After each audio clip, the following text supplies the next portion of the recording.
Gitu. Tapi ide awalnya dari siapa sih? Ide awalnya itu Bikin dari siapa? dari Ajis. Itu. Ajis tuh dulu dia udah bikin pecel duluan. Di mana? Jadi pecelnya itu bikin sambalnya doang waktu itu. Terus kita bikin showcase kan dongker dulu di Good School. Ya udah sekalian di take over aja makanan buat konsumsi panitia dari dia. Terus dia pop up. Ya udah bikin terus pas kejadian viralnya si Baliho itu aku sama Delpi udah kita emang rencana sama Delpi pengen bikin bisnis makanan lah. Udahlah tadinya orang mau sama ini Mucos, vokalis Mucos Dali nggak jadi, tadinya mau bikin pecel sama dia itu tahun lalu dari pertama pengen pecel ya. Terus nggak jadi mungkin karena sibuk gitu yang akhirnya soalnya nggak percaya kan sama masakan dari Ajis gitu. Ya udah akhirnya udah deh penting mulai. Waktu kosong tuh waktu 2 bulan udah kita develop pecel langsung. Oh 2 bulan itu? 2 bulan. Berarti langsung sama Delpi berdua? Langsung sama Delpi sama Ajis. Tapi Ajis tuh jadi supplier Ajis sih. Supplier bumbu kacang. Bumbu peyek semualah dari Blitar, beras juga dari Blitar. Oh Blitar juga beras. Kenapa berasnya ngambil dari Blitar? Apa yang bedain apa emang? Oh, bedain sebenarnya adalah teksturnya dan baunya ya. Sedikit. Tapi yang paling penting sebenarnya karena itu beras Delpi. jadi nggak bayar. Alasan utamanya itu sebenarnya kita harus memotong apapun lah yang bisa dipotong, apa yang bisa ambil gitu. Berarti bukan gara-gara nyari ciri khasnya doang ya? Bukan. Tapi ya sebenarnya jadinya kan semua dari Blitar kan oke lah. Berarti bumbu pecel dari Blitar juga ya dari Ajis? Semua dari Blitar. Cuma ada terkadang ini kan makanya kita baru mulai DIY banget lah, sangat awam bikin bisnis makanan di dunia F&B. Terus kemarin tuh ada beberapa yang miss kayak supplier apa miss gini-gini, jadinya harus putar otak. Akhirnya beli sambal yang ada di Bandung gitu. Itu juga cuma sehari, kayak telat sehari nih orang. Udahlah kali ini gitu. Sempat beli ini peyek di Jali. Oh di Jali. Iya, peyek. Aduh siapa yang jual peyek di Bandung ya? Jali. Oke, coba dulu. Oh nggak manjang berarti sama Jali? Ya itu sementara jadi ya plan-plan A, C, B gitu. Tetap kalau peyeknya dari Blitar semua. Oh dari Blitar semuanya ya. Tapi kenapa milihnya nasi pecel sih? Apa sih membuat tadi itu ya emang karena ngomongin bisnis kan. Sebenarnya aku sama Delpi emang ngomongin duit. Apa ya dagang aja deh, makanan deh cobain. Terus makanannya seperti apa? Ya udah makanan yang emang mudah buat orang awam kayak kita yang emang gak terlalu jago masak. Bahkan si Delpi juga masak ayam meledak cuy. Asli dia ngobrol, anjing semalam masak ayam di rumah meledak cuy. Jadi trauma katanya. Ya itu kayaknya masih ada air atau gimana pi dalamnya gitu. Nah akhirnya milih pecel karena mudah kan, tinggal kita campur plek udah. Tapi terus kan di Bandung juga nggak ada ini. Kalau dari bahan kan lumayan nggak sustainable, nggak lama kan kalau itu. Bahan nggak, kalau sayur kan 2 hari lah. Kalau sambal awet, sambal bisa 4 bulan. Jadi cuman itu doang. Jadi peyek juga awet, peyek berbulan-bulan. Iya, jadi pasti. Wah banyak plusnya nih. Udah mulai aja ini. Terus kan siapa orang Jawanya ya? Mana orang Jawanya? Aing mah orang Sunda gitu. Pasti kan ditanya, siapa ini yang asli Jawa Timur? Ada ini ownernya gitu. Di OG-nya. Is Java. Gitu. Terus kenapa kepikiran buat nyampurin sama makanan Jepang gitu? Ya, karena dulu di kampus aku ada dulu yang pernah bikin. Jadi pecel tuh harganya mahal sih dulu buat ukuran kampus 28.000 lah. Pecel katsu sama kayak gitu, cuma beda lah sayurnya apa.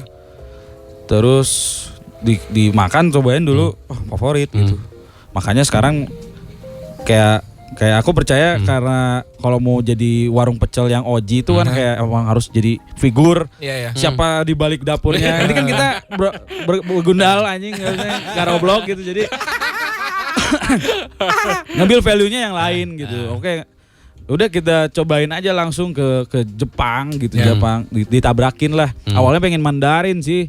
Cuman anjing enggak deh, kayaknya Jepang we kagok lah si katsu gitu kan. Soalnya kan apapun yang berbau Jepang atau Cina apa itu kan laku ya mungkin kalau di F&B. Nah, cobain ke situ. Nah, ternyata emang bener. Ketika kita punya desain set dapur yang kayak gitu, orang keren dapurna, bersih kelihatannya. Oh iya, itu ngaruh gitu. Berarti emang si set dapur itu dipikirkan dari sebelum buka itu? Dipikirkan sampai ntar mau majang air mineral apa juga dipikirkan. Kayak di situ tuh pasarnya tuh ternyata RON 88. Oh iya. Di Riau tuh Aqua gitu tuh enggak. Oh iya. Iya, Kok bisa tahu gitu sih? Ngobrol lah. Sama supplier. Gitu itu dipikirkan. Jadi kayak kita akhirnya pakai air cup. Anjing lo 88 mahal. Sorry ini. Oke. Kalau itu Lu Tapi emang jadinya tapi kalau misalnya apa nih belajar teori bisnis F&B nggak sih? Maksudnya kan bisnis F&B itu lumayan agak tricky kan, ngitung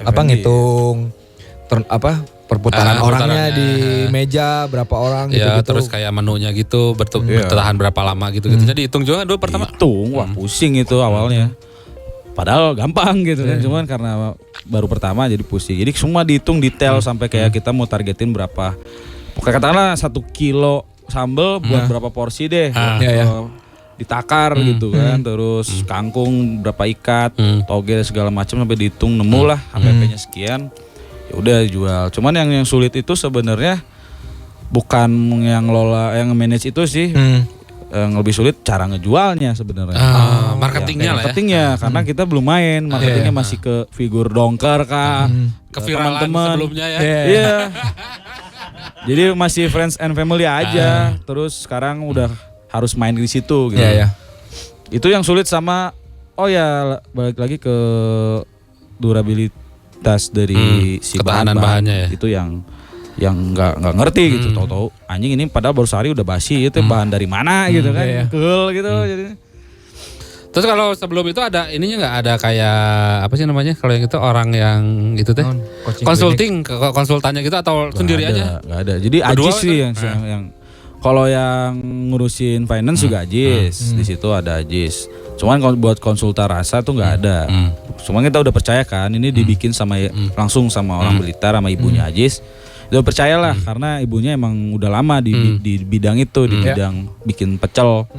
Kita udah percaya rasanya pasti udah anjing khas pisan Blitar gitu. Dan ternyata emang benar orang-orang Jawa Timur ketika kita datengin semua orang Jawa Timur ke pecel, saya itu waduh verified. Aku seperti pulang kampung. Verified berarti ya? Verified. Cuma kendalanya itu tadi si katsunya, topping-toppingnya itulah yang emang lagi dicari, makanya berubah-ubah. Kalau emang yang ngebedain apa sih? Kayak ada pecel Blitar, ada pecel Surabaya, pecel Madiun tuh sebenarnya apa sih? Tahu nggak? Yang ngebedain?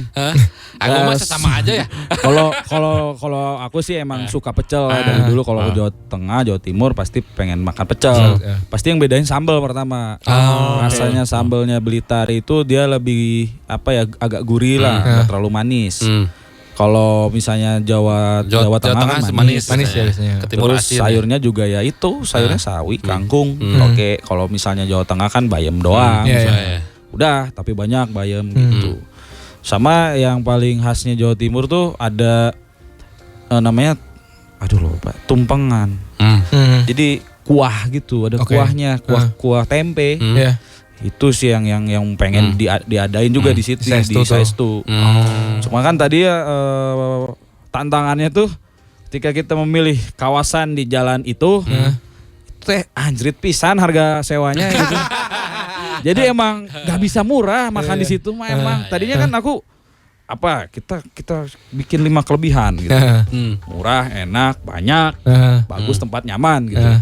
Udah ada semua nih, tapi nggak bisa murah, cuy. Bangkrut anjing anjing.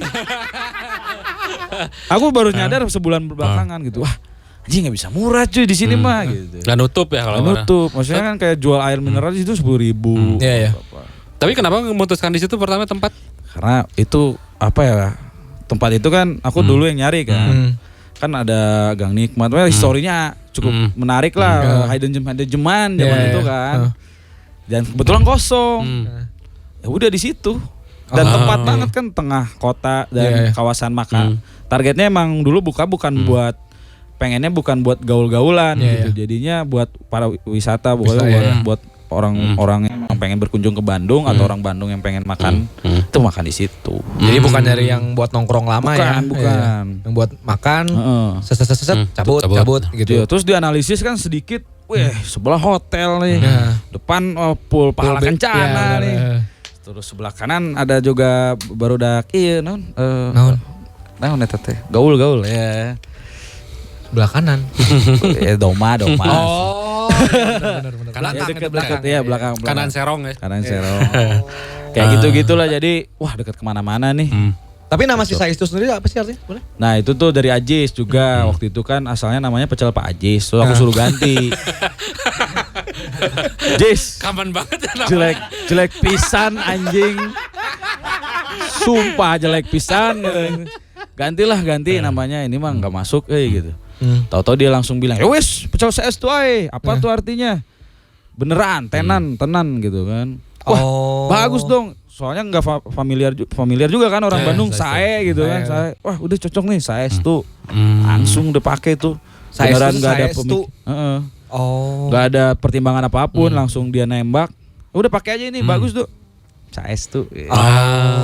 Terus akhirnya dibikinin juga sama Delpi kan logonya kucing. Terus aku emang request kasih figur. Karena ya apapun yang ada figur ya di Indonesia biasa lah ya. Ada toko, ada yang dipopulerkan gitu ya. Apalagi aku mikirnya kucing. Kucing mah kayaknya semua orang suka ya. Suka lah. Nabi Muhammad juga suka gitu. Dinamainnya apa kucing itu? Kucing Saestu. Kucing Saestu. Kucing Saestu muka 2 sambil kentut. Nah itu coba perhatiin, mukanya 2 kentut. Oh iya benar, bukannya 2 ya. Karena kucing tuh bermuka 2 Bung semuanya. Kita harus tahu itu. Iya benar ya. Betul kan? Ketika ada yang ngasih makan yang lain ya dia bakalan dekat ke yang ngasih makan. Itu dia. Pada pecinta kucing semua ya. Iya dong. Baru pada cinta kucing ya? Enggak, udah lama, cuma baru di apa aja sekarang ya. Saya juga baru. Oke deh. Oke apa? Ya masuk ke lagu.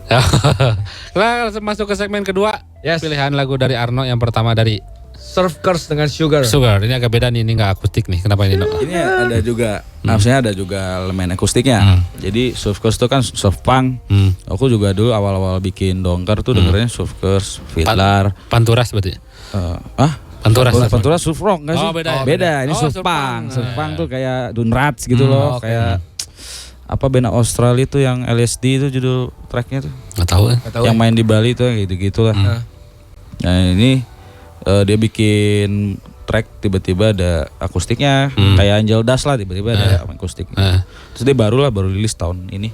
Surf Curse ini. Surf Curse, terus itu cocok buat didengerin sambil ya biasa.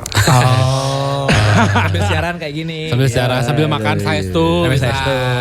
Sambil minum kopinya Makmur Jaya Coffee. Iya, terus pakai bajunya baju maternal. Cocok. Sepatunya apa? Maternal juga. Ya, cocok. Lalu berikutnya ada Biru dari Barefoot. Nah, kenapa lagi yang biru ini? Itu bagus sih. Itu sama, ada elemen akustiknya kan. Ya. Jadi waktu kapan ya? Ya 2 bulan belakangan tuh dengerin lagu itu. Sebelumnya udah tahu lagu itu, terus tiba-tiba ya biasalah kena apa? Algoritma lagi gitu. Wah si ini enak juga nih. Kondisi hatinya lagi pas. Gitu. Galau lah intinya mah. Si Biru ini. Tapi Barefoot tuh sayang banget gak sih harus tidak dilanjutkan gitu? Ya tidak berumur panjang. Katanya bahkan Reu nih nggak tahu. Katanya. Pada hijrah atau gimana nggak tahu. Nggak tahu sih. Cuman ya udah karya udah bagus sih, mending gitu aja. biar dikenang dan bagus udah. Nilainya jadi keren. Dulu IP-nya Sulen ya. Kalau ini Milkbox ya. Ini Milkbox album kedua kalau nggak salah. Sulen juga sih cover albumnya ini Nick Drake kan? Sama yang main gitar kan? Main gitar cewek. Kalau Nick Drake kan foto dia sendiri. Ya coba main gitar juga gitu kan. Ya beda tuh. Roma Irama juga main gitar, Bro. Enggak, cuman duduk sambil megang gitar. Roma Irama juga ada duduk di kuda.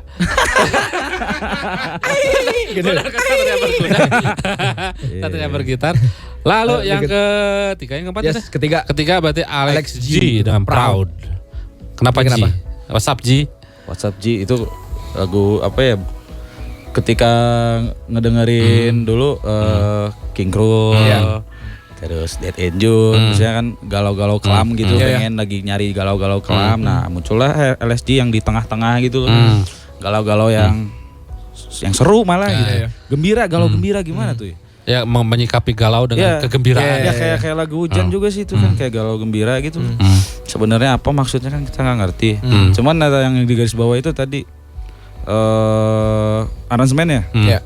Dia bagus sih, akustik aransemennya tuh nggak biasa. Maksudnya simple tapi nggak biasa. Itu kan susah ya.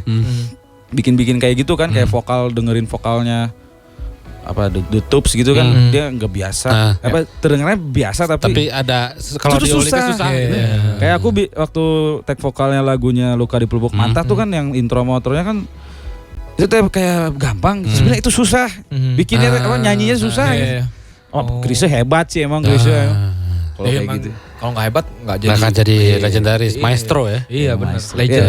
Jadi semua tracklist yang tadi dibikin tuh aku suka semuanya, artworknya, liriknya, terus progresi chordnya, bahkan attitude si orang-orangnya. Gitu. Ngomongin tentang attitude, Arno termasuk orang yang bisa memisahkan kehidupan pribadi si musisi sama karyanya nggak?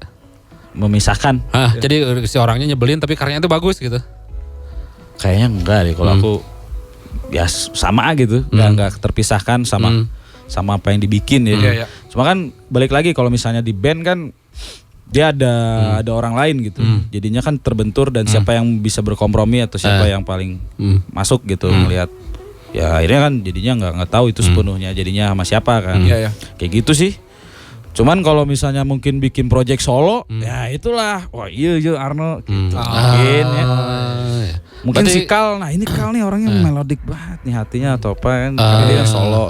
Berarti Arno gak memisahkan misalnya si orang yang nyebelin bikin kontroversi apa, ketika bikin kontroversi itu si lagunya pun terbawa jadi jelek, dia gak didengerin gitu, gak didengerin lagi. Kayak kemarin tuh. Yang mana? Itu yang mana yang kontroversi?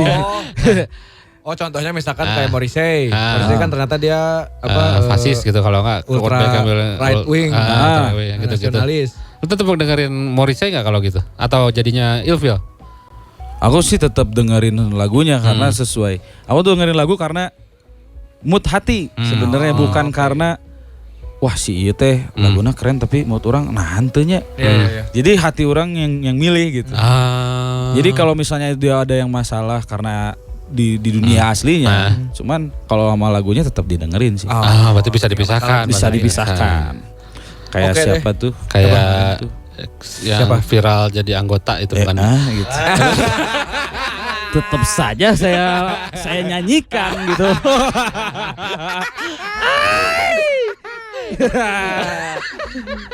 Saya temani.